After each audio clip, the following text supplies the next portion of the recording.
اللهم رحمتك أرجو فلا تكلني إلى نفسي طرفة عين وأصلح لي شأني كله لا إله إلا أنت.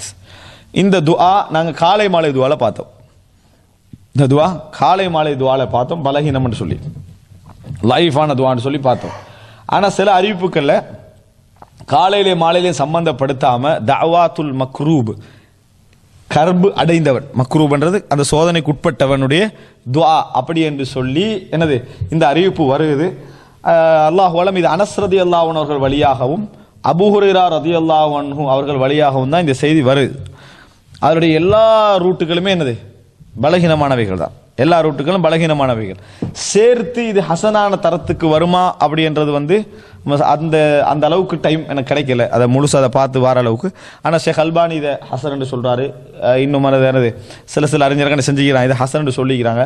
இதனுடைய தரம் சம்பந்தமாக என்னது ஒரு கொஞ்சம் விரிவாக என்ன செய்யணும் பார்க்கணும். ஆனால் வரக்கூடிய எல்லா ரூட்டுமே என்னது பலகீனமானது. இது ஹசன் தரத்துக்கு வருமானது கொஞ்சம் மேலதிகமாக ஆய்வு செய்யப்பட வேண்டிய விஷயம். அல்லாஹு ஆலம். ஆனால் ஷேக் அல்பானி இதை என்ன செஞ்சுக்கிறாரு, ஹசன் அப்படி என்று சொல்லி இருக்கிறார்கள்.